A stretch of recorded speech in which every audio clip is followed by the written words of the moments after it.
लड़का हो जाए और तुरंत खत्म हो जाए तो तुम रोगे तो नहीं। बोले हम क्यों रोएंगे, लड़का हो जाए मर जाए। तो बोले सुनो हरिशन, सोच समझ लेना, तुम्हारे लड़का तो हो जाएगा, उस लड़के को देख के तुम खूब खुशियां मनाना और उसी बच्चे को तुम हमारे यज्ञ में चढ़ा देना, तुम्हारी इच्छा भी पूरी हो जाएगी और हमारे यज्ञ भी पूरा हो जाएगा। कब मंजूर है? बिना सोचे समझे हामी भर दी। बोले महाराज मंजूर है, लड़का हो जाए तुरंत मर जाए हमें कोई मतलब नहीं। लौटे आए। अब धीरे धीरे समय व्यतीत होने लगा और कुछ समय के बाद वरुण की कृपा से हरिशन के घर में एक पुत्र की प्राप्ति भई। तो हरिशन बड़े मगन हुए, लेकिन मगन तो हुए वो बात भूल गए जो वरुण से वायदा करे आए थे कि लड़का हो जाए तुम्हारे यज्ञ में चढ़ा दे। बच्चे की खुशी में बधाई बजने लगी। तो उसी बधाई में वरुण गए, हरिशन का हाथ पकड़ा, दूर ले गए। इधर आ महाराज, देखो तुम्हारी इच्छा तो पूरी हो गई, लड़का हो गया, अब हमारी इच्छा है यज्ञ कर दो, उसमें क्या देर है। तो हरिशन दोनों हाथ जोड़ के बोले महाराज यज्ञ तो हम करेंगे, लेकिन अभी लड़का पैदा हुआ है, अगर मैंने आपका यज्ञ कर दिया इसकी मां मर जाएगी, इसलिए आप थोड़े 15 दिन की हमें मोहलत दे दो, 15 दिन बाद आना, तब हम आपका यज्ञ करेंगे। वरुण चले। 15 दिन बीते, फिर आए, बोले अब क्या दे रहे, अब यज्ञ करो। तो जवाब दिया प्रभु अभी बच्चा यज्ञ में चढ़ाने के लायक नहीं हुआ। लायक नहीं हुआ, कब हो जाएगा? बोले जब बच्चे के दांत निकले तब आना, तब यज्ञ करेंगे। अब हरिशन का प्यार जो था उस बच्चे से बढ़ता ही चला गया। दांत निकले आए, वरुण फिर गए कि हमारी बात भूले गए, तुमने कहा था कि दांत निकले आए, दांत भी निकले, यज्ञ कर दो। बोले महाराज हम नहीं, आप भूले गए। हम क्या भूले गए? तुमने कहा था कि दांत निकले, दांत भी निकले आए, हम क्या भूले गए? बोले जय तो तुम भूले गए, हमने जेब वाले दांत थोड़ी बताए थे, जेब वाले उखड़ने के बाद जब दोबारा निकलेंगे तब आना, आप थोड़ी जल्दी आ गए। अब कोई ना कोई बहाना बना रहे हरिशन वरुण से, लेकिन यही बात सुन ली रोहितास की मां तारा ने कि हमारे पति बच्चे को यज्ञ में चढ़ा देना चाहते। गोद में ले लिया, बोली बेटा दुनिया भर में ऐसी कोई भी पत्थर दिल मां नहीं होगी जो अपने बच्चे को आग में जलता हुआ देखे। तुम घर से जंगल में भाग जाओ और जीवन में कभी लौट के ना आना, हम यही सोच लेंगे हमारे कुछ हुआ ही नहीं। तो रोहितास को घर से जंगल में भगा दिया और इसी बात के बदले में हरिश्चंद्र में और वरुण में युद्ध छिड़ गया और ये युद्ध हुआ, लेकिन वरुण से हरिश्चंद्र हारे गए और ये घर पे बीमार पड़ गए। अब हरिश्चंद्र बीमार है और रोहितास वन में। तो रोहितास को विश्वामित्र के बहनों ही ले गए अपने घर, अजीकृत ब्राह्मण। क्यों रो रहे हो बेटा? बोले वरुण हमें मार देना चाहते महाराज, एक काम करोगे क्या? तुम्हारे घर में तुम्हारे 3 लड़का है, वो उन 3 लड़कों में से एक लड़का को बेच लो और एक के बदले में हम तुम्हें 100 गाय दे देंगे और अपने बदले में तुम्हारे बच्चे को वरुण के यज्ञ में चढ़ा देंगे। जब ये कहा कि एक के बदले में 100 गाय मिल रही है तो ब्राह्मण लोभ में फंसे गए। सोचने लगे चलो 3 है, अगर एक बेच लेते तो फिर भी बने रहेंगे, कौन सी भाई। बोले सुनो रोहितास, हम सबसे बड़ा लड़का तुम्हें नहीं दे पाएंगे, वो हमें बहुत प्यारा है। फिर इनकी माँ से पूछो तो माँ बोली हम छोटा नहीं दे पाएंगे, वो हमें ज्यादा प्यारा है। तो जो बीच वाला लड़का था जिसका नाम था सुनाशेष, दोनों हाथ जोड़ के बोला भैया रोहितास, ना हम बापों को प्यारे हैं और ना माँ को प्यारे हैं, इससे बड़ी आई है कि हम वरुण के यज्ञ में चल जाए, वो ही अच्छा है, तुम हमें ले चलो। 100 गाय दे दी, सुनाशेष खरीद लिया। देखिए पिता ने कह दिया बड़ा नहीं दे पाएंगे, माँ ने कह दिया छोटा नहीं दे पाए।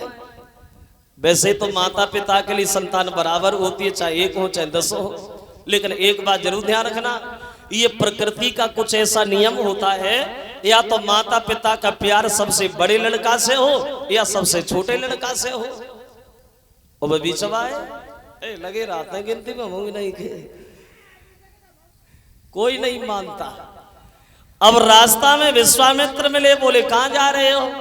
पूरी बात बताई, पिताजी ने बेच दिया, वरुण के यज्ञ में चढ़ने जा रहा हूं। बोले बड़ा गलत किया हमारे बहन बहनों ने, चलो हम भी चलते हैं। वरुण का यज्ञ हुआ, विश्वामित्र शामिल हुए। बच्चा चढ़ाने का जब नंबर आया तो वरुण की बार बार वंदना करते हैं विश्वामित्र और बोले प्रभु अपना यज्ञ ऐसे ही कर लो, इन बच्चों को काय को बलि में चढ़ा रहे हो? तो विनती की है, तो वरुण का ऐसे ही यज्ञ कर दिया गया और रोहितास को भी बचा लिया विश्वामित्र ने, अपने भांजे को भी बचा लिया। वरुण का यज्ञ जो था वो ऐसे ही कर दिया गया। तब कहीं हरिश्चंद्र को उस रोग से छुट्टी मिली। तो ऐसे थे ये राजा जो बात को कह करके बदल जाने वाले थे। अब देखें आगे, अब वो यज्ञ हुआ।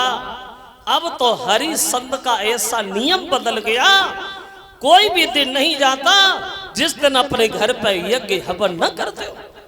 कोई इनके द्वार पे आता, जो मांगता बिना सोचे समझे उसे वही दे देते। इतना नाम चर्चा होने लगी घर घर में। राजा हो तो हरिश्चंद्र जैसा, उसके बराबर तो कोई राजा ही नहीं। अब नाम हुआ हरिश्चंद्र का, बहुत नाम हुआ, नाम भी हुआ और साथ साथ बदनाम भी हुए।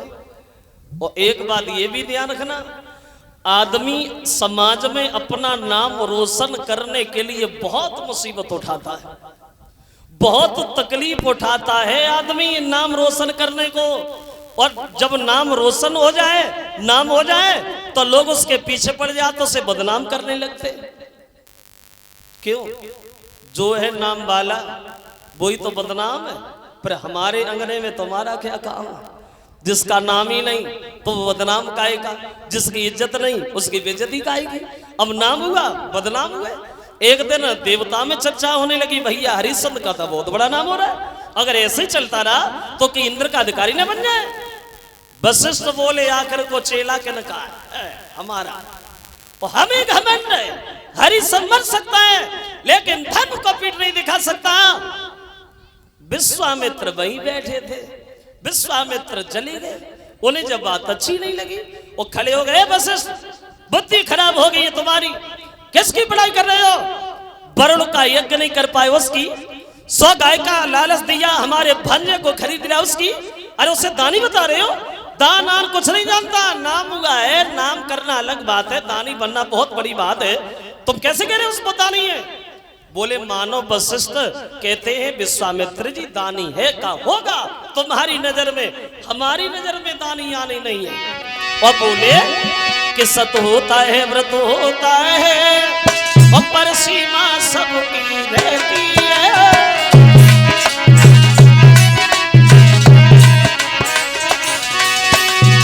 ए महाराज सुना,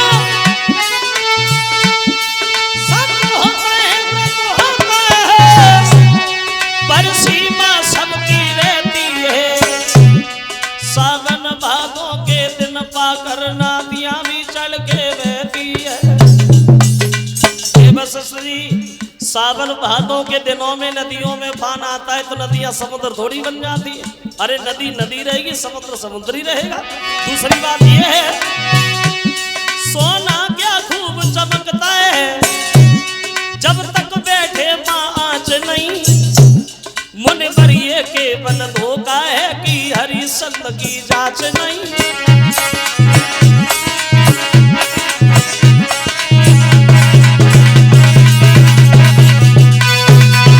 उत्तर दिया वशिष्ठ सुनो, सोना तब तक नहीं चमकता है जब तक उसे आंच में न डाला जाए।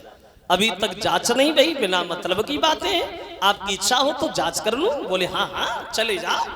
घमंड है, मर जाएगा लेकिन धर्म को पीठ नहीं दिखाएगा।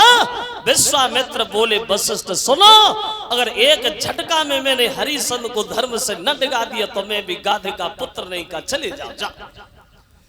चले हरिश्चंद्र की जांच करने के लिए विश्वामित्र सबसे पहले सूकर का भेष धारण किया और हरिश्चंद्र की बगीचा में प्रवेश कर गए। उजाड़ना शुरू कर दिया, खबर मिली तो बाग घेर लिया। हरिश्चंद्र के सामने से विश्वामित्र भागे तो हरिश्चंद्र पीछे दौड़े। देखा कि ज्यादा दूर रह गए हरिश्चंद्र तो वहीं भेष बदल लिया, महात्मा बन गए, बैठ गए, माला जपने लगे। तो हरिश्चंद्र पास में गए, बोले प्रभु आप अभी आए या देर हो गई है, कब से बैठे हो? कोई सुअर देखा है आपने? विश्वामित्र बोले देखने में बहादुर लगती है, सुअर का शिकार करते कैसे बहादुर हो? क्या नाम है तुम्हारा? हरिश्चंद्र। तुम ही हो? हाँ। बोले तो हम बड़ा किस्मत के बढ़िया निकले महाराज, हम तो तुम्हारे घर आ रहे थे। मतलब तुम्हारा बड़ा नाम हो रहा है। लोग तुम्हारी प्रशंसा करते करते थक नहीं रहे। सुबह को जगते तो तुम्हारा नाम लेके जगते, शाम को सोते तो तुम्हारा नाम लेके सोते, और वही बड़ा नाम हमें आपके यहाँ ले आया कि आप हमें भी कुछ दोगे हरिश्चंद्र। बड़ाई करने लगे और बोले महाराज सुनो,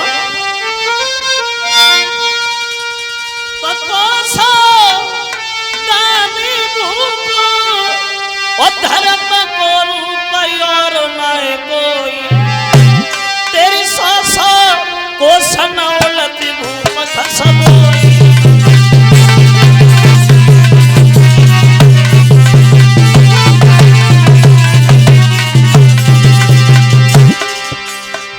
ए महाराज, बड़ा नाम हो रहा है, आपका नाम हो रहा है, सबका काम हो रहा है, आराम हो रहा है। तो हरिश्चंद्र बोले प्रभु मेरी बात सुन लीजिए। बोले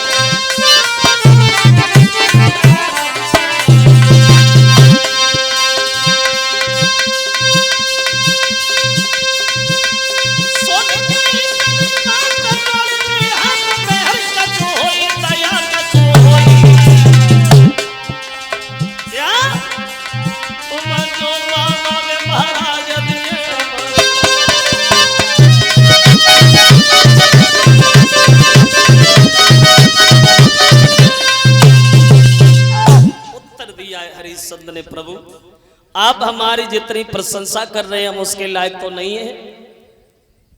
हाँ इतना तो जरूर है, जो भी हमारे यहाँ आता है जो मांगता है वो तो दे देता हूँ, आपको कुछ चाहिए? विश्वामित्र बोले हाँ हाँ, हमें धन नहीं, दौलत नहीं, रहने के लिए मकान नहीं, लेकिन हाँ इतना जरूर चाहते हैं महाराज,